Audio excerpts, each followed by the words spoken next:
Olá, seja bem-vindo ao programa Direito na Prática. Eu sou Patrícia Botti e hoje nós vamos falar sobre refugiados, um assunto que eu tenho certeza que você vai adorar.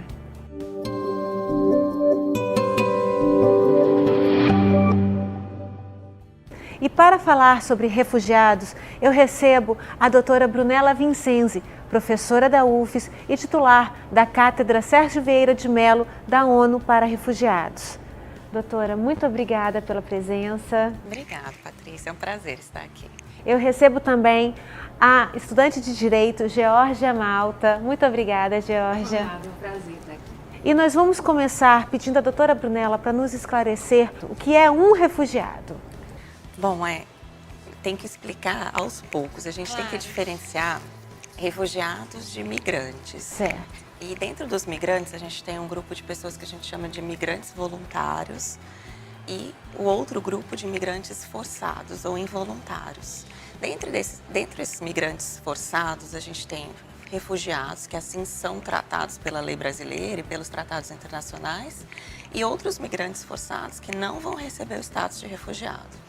Os refugiados são todos os migrantes forçados, que são obrigados a fugir de alguma situação no seu país por motivo de perseguição política, perseguição de gênero, de etnia, de raça, de cor, de opinião política ou por uma grave violação de direitos humanos. Essas pessoas têm direito a refúgio.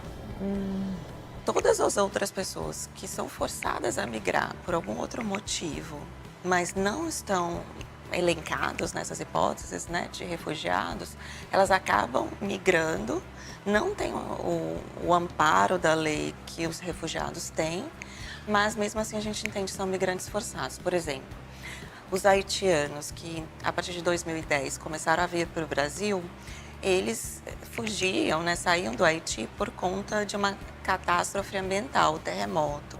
Que não se encaixa na questão dos refugiados. E aí, durante muito tempo, eles ficaram até num limbo jurídico. Muitos pediram refúgio, mas hoje em dia eles estão numa situação de migrantes aqui no Brasil com visto humanitário, que é um visto diferenciado para situações de catástrofes. Essa questão dos refugiados, ela se diferencia dos imigrantes italianos e os alemães que vieram aqui para o estado do Espírito Santo no século XIX? Sim, por dois motivos, Primeiro, porque eles não eram migrantes forçados, eles vinham em busca de uma vida melhor aqui no Brasil e muitos deles vinham por conta de um convite do governo do estado do Espírito Santo para que buscava mão de obra aqui, para a agricultura no estado. Então eles vinham e a gente percebe, analisando a história, que eles eram bem recebidos, eles eram bem-vindos.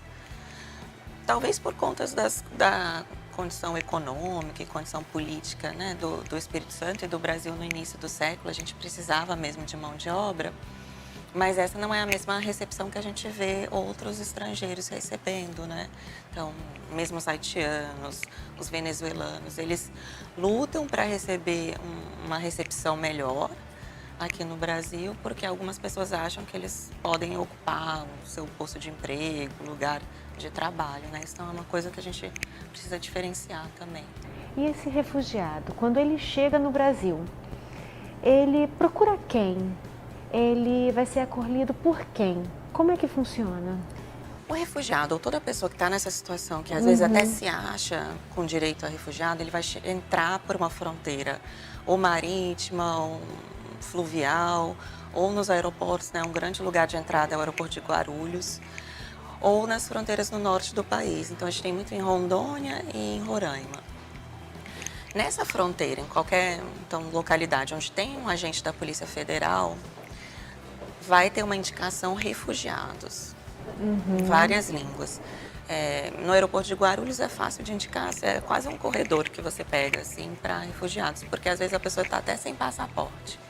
Aí ele chega, fala para esse primeiro agente da Polícia Federal que encontra que ele está numa situação de refúgio e o agente da Polícia Federal tem que imediatamente fornecer o formulário de solicitação de refúgio para ele.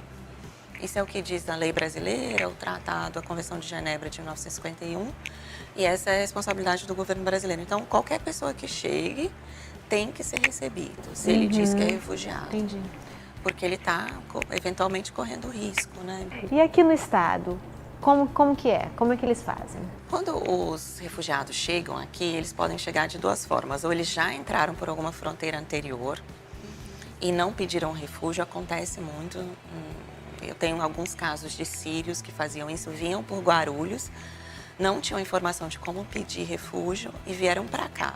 E aqui nós informamos que eles teriam que ir à Polícia Federal, então a pessoa vai à Polícia Federal, tem uma delegacia de estrangeiros que fica até junto, hoje em dia, com a delegacia que faz passaporte também, né? Com o setor da Polícia Federal, onde os brasileiros tiram passaporte. E aí você vai lá e pede esse formulário da mesma forma e faz a solicitação de refúgio. Há também a possibilidade da pessoa chegar num navio. Então, a Polícia Federal tem a aduana aqui no porto ou nos outros portos. E se eles não estiverem lá no momento, a pessoa também pede para chamar e aí é a mesma coisa, mesmo procedimento, né? O agente tem que fornecer o formulário, a pessoa preenche, pode ter a ajuda de um tradutor e então ela recebe um protocolo. E esse protocolo é como se fosse uma identidade provisória para o estrangeiro aqui no Brasil. E ele é alojado em algum lugar? Aqui no Espírito Santo a gente não tem mais um abrigo, mas a gente tinha até uns 2 anos atrás o abrigo da Missão Mais, que era a missão de apoio à igreja sofredora.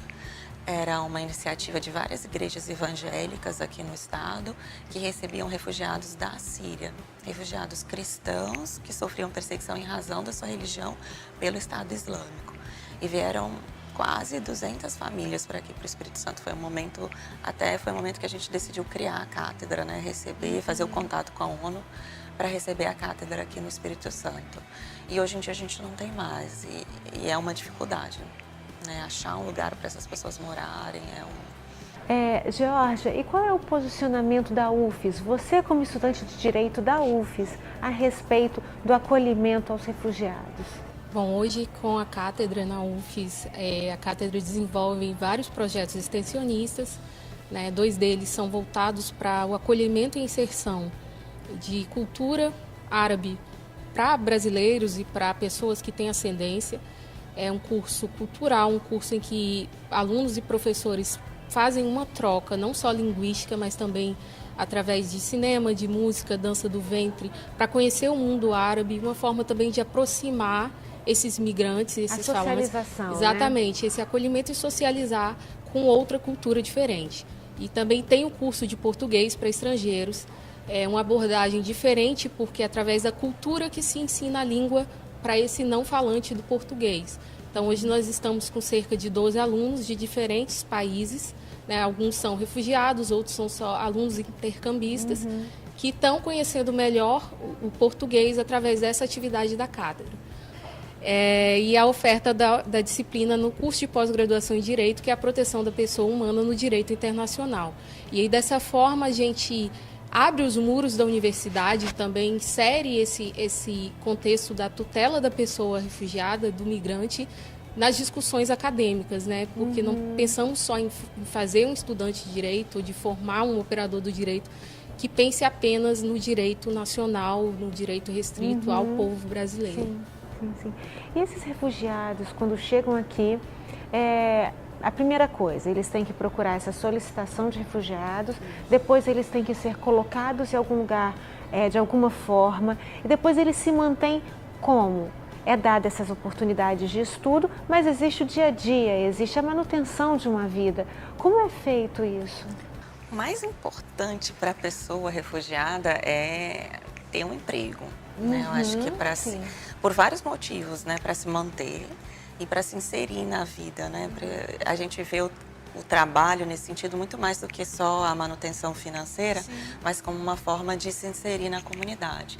E a ideia que a gente teve foi de ensinar português também para os estrangeiros, para que eles possam se inserir mais facilmente no mercado de trabalho, porque nós percebemos a partir de relatos de várias pessoas que eles tinham a qualificação, a formação técnica ou acadêmica para um emprego, para conseguir um lugar de trabalho, mas não eram aceitos porque não falavam português. Um certo preconceito também. A gente percebeu isso, infelizmente, um certo preconceito, às vezes até o temor da pessoa de não se fazer entendida e não saber o que a pessoa está falando. E aí é o que a gente pensou, vamos facilitar, né, já que a própria universidade não pode dar o emprego, né, mas facilitar dessa forma. E aí acaba o que acontece, a gente tem percebido que eles conseguem se inserir melhor com a língua, né, com o conhecimento da língua portuguesa e com o conhecimento também que a gente tenta transmitir dos seus próprios direitos. Então, através de todas essas interações sociais na universidade, a gente vai passando quais são os direitos, né, do trabalhador no Brasil, do trabalhador migrante, o que ele tem que observar, que ele não pode ganhar menos do que um trabalhador brasileiro, que ele precisa da carteira assinada.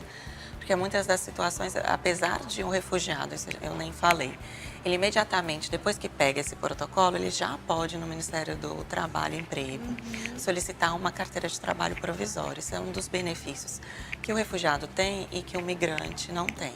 Entendi. Então, já de posse dessa carteira na mão, o que a gente recomenda, então, que quando for procurar um emprego, que busque essas condições iguais, né?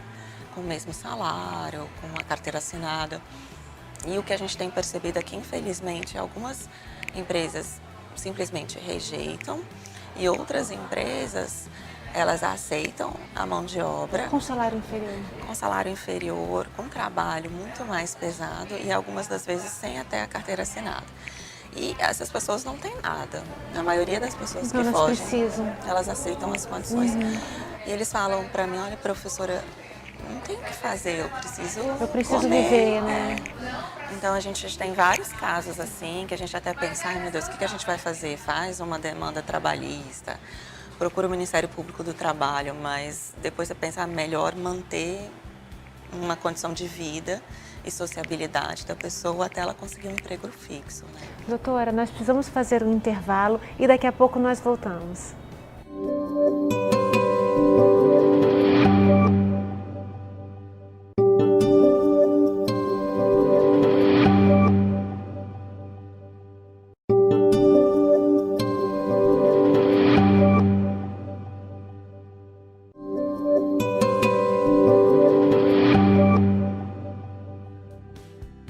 Estamos de volta com a doutora Brunella Vincenzi, que também é presidente da Comissão Permanente de Direitos Humanos da UFES e a estudante de Direito Georgia Malta. Georgia. Os refugiados, eles vêm de quais países? Em grande maioria da Síria, né? Depois nós tivemos haitianos e agora esse contingente de venezuelanos. E a grande maioria mulher, né? 2/3, a ONU já tem isso catalogado, de que 2/3 do contingente de refugiados são de mulheres e crianças. E aí os venezuelanos a gente percebe muito mulheres que vêm para cá, mulheres gestantes, e que vêm ganhar seus filhos aqui no Brasil em virtude das condições de saúde e o inacesso à saúde e medicamento e outras formas de terapia lá na Venezuela. Doutora, então assim, só há um refugiado se acontecer a violação de um direito humano? Isso, se a gente puder resumir, essa é a ideia, né? No seu país de origem, a pessoa teria que ter uma proteção mínima, como a gente tem aqui no Brasil. E aí, então eu imagino que o Estado brasileiro não dá conta de fornecer garantias mínimas. Então eu não posso mais me expressar politicamente, ou eu sou perseguida porque eu sou de uma etnia minoritária.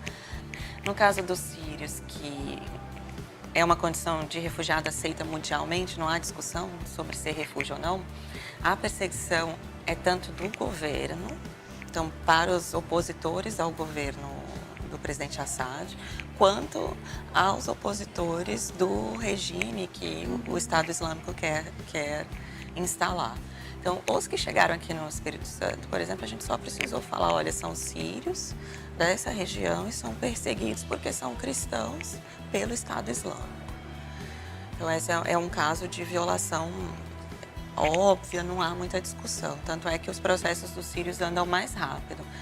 Os casos que dão mais problema, Patrícia, são o que a gente está enfrentando agora, são os dos venezuelanos, e dos haitianos, né? Principalmente na Venezuela, porque a gente tem uma situação que não é de guerra civil.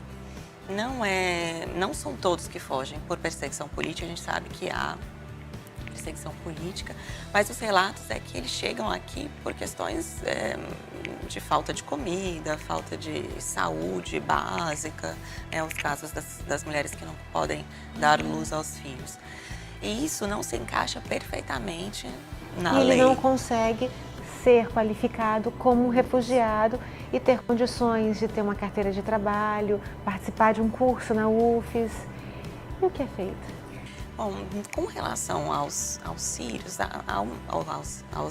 com relação aos venezuelanos, há uma luta muito forte até dentro do meio acadêmico para que eles sejam recebidos como refugiados aqui no Brasil, sim. Até o Alto Comissariado das Nações Unidas tem esse entendimento, que a crise acabou tomando uma proporção humanitária na Venezuela. Então, não é mais algumas pessoas que não têm comida, já generalizou de alguma forma.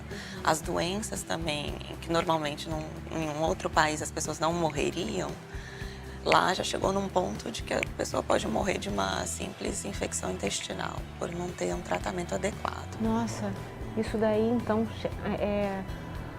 chega a um ponto complicadíssimo, porque se vier um refugiado com uma doença contagiosa... Isso é uma coisa que normal, é complicado. Né? É complicado e é uma questão assim, é uma situação um pouco delicada. Porque tem o direito humano, tem tudo envolvido. É até interessante para a gente explicar para as pessoas também que estão vendo que em determinados momentos a gente vê no direito conflito entre dois direitos humanos. Exatamente. E aí o que a gente faz, né? Então, dentro das teorias possíveis do constitucionalismo, a gente tem a teoria da ponderação de valores, né, de princípios, que o Supremo Tribunal usa também, acolheu. E a ideia é, dentro de cada caso concreto, o juiz, o ministro, observar qual direito deve ser protegido, porque a ideia é, não tem nenhum direito absoluto, um que pressupõe um outro, ou que é superior ao outro. É tratar o caso em concreto, cada um dentro da sua individualidade, dentro da sua importância e necessidade, né? Exatamente. E colocando isso. Entendi. Doutora, como nós estamos vivendo um momento em que muitos capixabas estão perdendo emprego, estão se reinventando dentro da área que possuem qualificação, muitos estão desempregados. Existe o perigo de um venezuelano tomar um lugar no mercado de trabalho de um capixaba? Patrícia, eu não gosto de trabalhar ou de pensar nessa possibilidade, não. Porque o que eu vejo e que algumas pesquisas mostram é que o Brasil já se tornou um país para onde as pessoas querem ir. Como os Estados Unidos é um país para onde muitos brasileiros gostariam de ir na esperança de uma vida melhor. E lá nos Estados Unidos, quais são os empregos que os brasileiros têm, né, recebem? São os que aqui não fazem, certamente. São os que aqui não fazem, que muitos americanos também não gostariam de Exatamente, fazer. Então, os números demonstram, a gente tem estudado isso muito, todo ano a gente se reúne, as cátedras no Brasil inteiro, para discutir essa questão.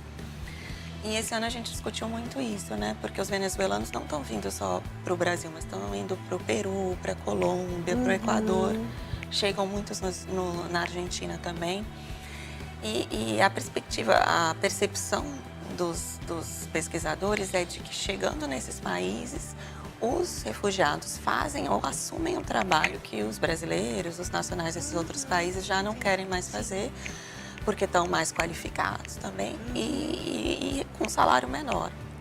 Então, um salário menor, até um salário mínimo, que para um brasileiro já é um pouco, para um venezuelano faz muita diferença, né? Então, eles ganham o valor, um salário mínimo na Venezuela para ajudar os familiares, eles conseguem alimentar a família por mais de um mês.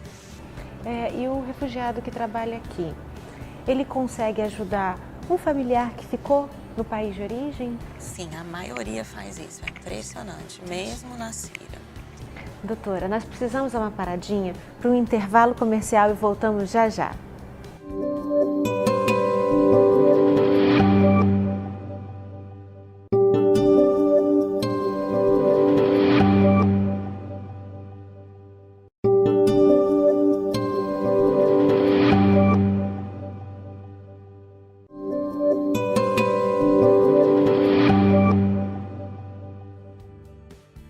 estamos de volta com a doutora Brunella Vincenzi e a estudante de Direito Georgia Malta. Seria interessante se nós incentivássemos a população a acolher, a incentivar o refugiado que está aqui, não é isso? Exatamente, seria um ato até muito bonito. Eu não sei se vocês lembram, quando na Alemanha, em 2015, vários refugiados foram chegando da Síria e os abrigos não eram suficientes, foi feita uma mobilização na sociedade e várias famílias receberam uma família, um refugiado, por algum tempo e com apoio do Estado também. Isso foi um momento muito bonito, até de integração, né? Georgia, e lá na UFES, existe algum movimento para acolher esses refugiados? Então, além desses cursos de extensão que oferecem a língua portuguesa, o ensino da língua portuguesa para esses estrangeiros e também da inserção da cultura árabe, também tem o apoio jurídico, psicológico para essas pessoas que vêm de outros países para cá. E é importante a gente lembrar também que se alguém que estiver nos ouvindo quiser ajudar, pode nos procurar, nós estamos à disposição também para tirar dúvida. Nós também somos consultados por pessoas que querem ajudar e não sabem exatamente como, né? Então, nós temos uma página no Facebook, o nome é complicado, mas vocês vão lembrar, é Cátedra Sérgio Vieira de Mello, na UFES. E lá tem o e-mail, o telefone, tem todos os detalhes, vocês podem entrar em contato, porque existem outras formas, né, de ajudar. Acho que a gente estava conversando também. Isso.